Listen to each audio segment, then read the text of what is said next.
It turns out that if your goal is simply to make music in an odd time signature, then great news, that is trivially easy. Literally, all you have to do is count out the amount of beats that you need to fill in your bar and put a rhythmic event on each one, right? So if we're in 4/4, that might look like this. Okay, so that was 4/4, pretty easy. And for 5/4, we just need to fill an extra beat, so we'll put another rhythmic event down. So let's just slot one in the middle there. Awesome, done.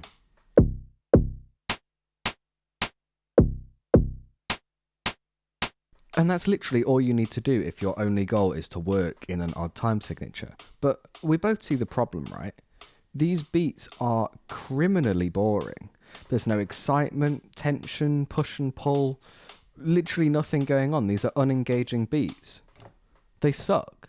Every video about music needs a reductive and incendiary hot take, and here's mine. Common time signatures aren't inherently easy, and odd time signatures aren't inherently hard. It's just that with one of these things, you've spent literally your entire lifetime hearing and practicing it, and then with the other, you spent maybe a few hours listening to songs by nerds. You've just seen how easy it is to make any old trash in an odd meter just by filling in the gaps. So the question isn't how can I use an odd time signature, it's how can I intuitively feel one.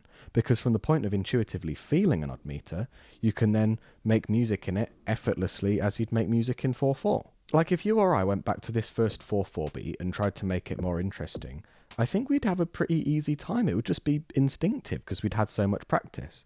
Whereas making this 5/4 beat interesting might be a bit harder because we haven't developed that intuitive feel yet. Imagine you've been driving one familiar car your whole life and then you get in another.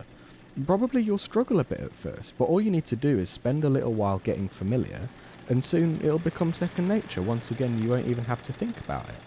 Likewise, figuring out a new meter is just a case of getting that initial familiarity, from which point it all becomes second nature.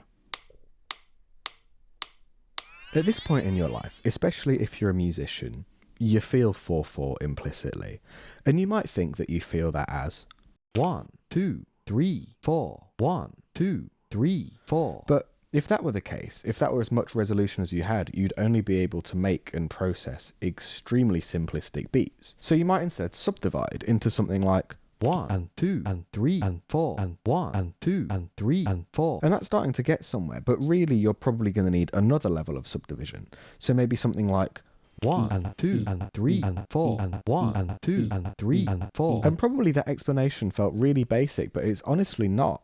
You've just already known this, either explicitly or implicitly, your whole life. Those subdivisions are key to understanding and being able to do anything interesting with 4/4. You just might not have had to consciously learn these ones. So now let's move to something a bit scarier, like 7/8.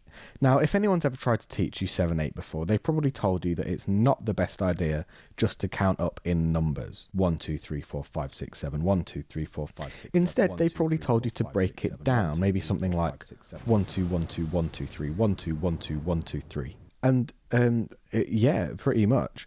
I think that's a great way to learn a couple of new meters, but the problems with this approach start compounding when you start to learn more and more complicated meters using this same approach of breaking down into numbers. Okay, so as I said for 7/8, that's going to want to be a division into two groups of 2 and then one group of 3 per bar. So like 10/8 1, or 2, 1, 2, 5/4, 1, you're 2, probably 3, going to feel 1, that 2, as a 1, group 2, of 1, 2, 3. triptych. Okay, for followed by 9/8, 2, you might feel so that you as could break that down 4/4 into with two an added groups of step, 3 so it and might then make two sense to groups feel of that as 2. 3 groups of 2 and then one group of 3.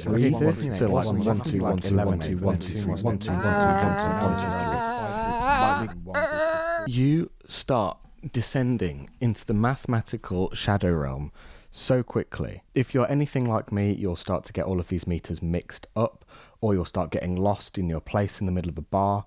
Breaking up into numbers in this fashion isn't a long-term solution, I think, if you're going to learn loads and loads of different meters. What you need are mnemonics. Mnemonic. This isn't groundbreaking, by the way. I mean, those combinations of numbers were mnemonics, just really bad ones. No, what I suggest is mnemonics based on words. Short phrases that have the right amount of syllables and the stress patterns falling in the right place to help you internalize your new meter. So for instance, back to 7/8, let's take that breakdown of 1, 2, 1, 2, 1, 2, 3 and replace each of those with words. So maybe 1 2 1 2. Well, let's change each of those pairs for different phrases so that we're not going to get lost in our bar. That could become gonna make some. And then I'm hungry and it's approaching lunchtime, so maybe that 1 2 3 can become scrambled eggs. Gonna make some scrambled eggs, gonna make some scrambled eggs, gonna make some scrambled eggs, gonna make some scrambled eggs, gonna make some scrambled eggs, gonna make some scrambled eggs, gonna make some scrambled eggs, gonna make some scrambled eggs.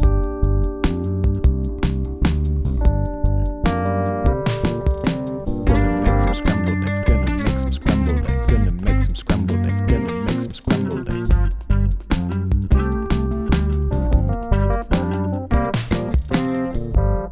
So that's 7/8, and I assure you that if you spend the next day or so repeating that mnemonic, you will have the feel of that meter internalized forever.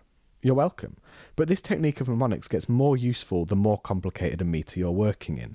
If it's something longer where you're more likely to start losing your place just doing collections of numbers. So something like 13/8, if I were to put that in numbers, that would look like this, and I'm sorry, that's not happening. So let's turn it into words instead, and I still want my lunch, so it's still eggs. All I want is a pound of scrambled eggs on my plate. All I want is a pound of scrambled eggs on my plate. All I want is a pound of scrambled eggs on my plate. All I want is a pound of scrambled eggs on my plate. All I want is a pound of scrambled eggs on my plate. All I want is a pound of scrambled eggs on my plate. All I want is a pound of scrambled eggs on my plate. All I want is a pound of scrambled eggs on my plate.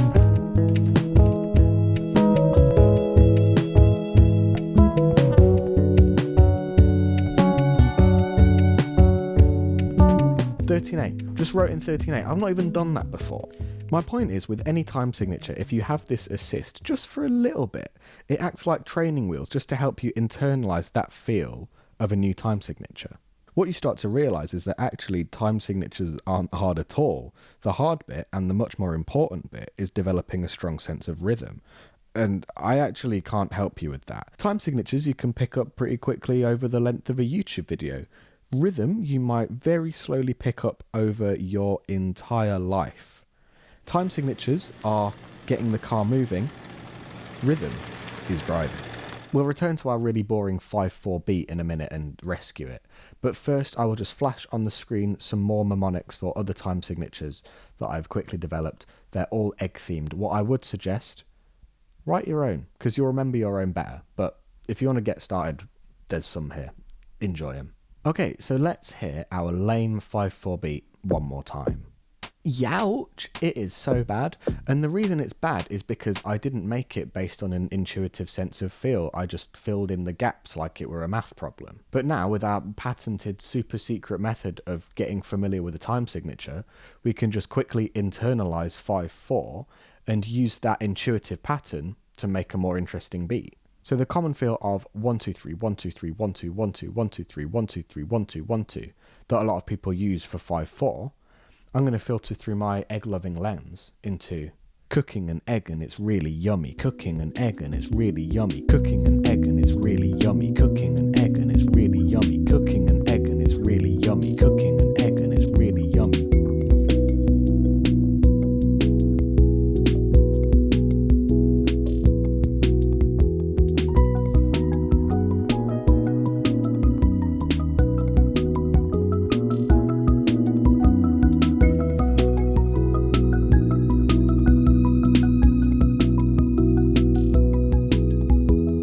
And there you go. Obviously, there are other ways of improving this beat. Obviously, there are other directions I could have taken.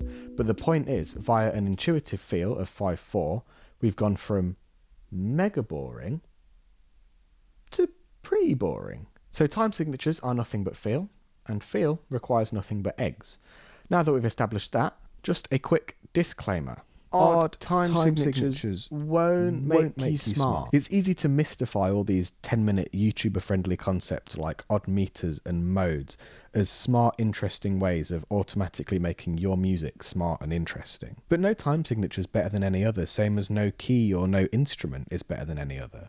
These are all just different tools to have in your kit to reach for in different circumstances. But just as it would be a shame to spend your entire career writing in nothing but the key of C or for no instrument but piano, how sad would it be for everything you ever write to be in 4/4 when there are all these different flavours available? Will employing your newfound knowledge of odd time signatures automatically make every song you create from now on way more interesting? Absolutely not. But might they combine in the right time, place and context with other thoughtfully chosen elements to create a rich tapestry of creative expression? That's for you to find out.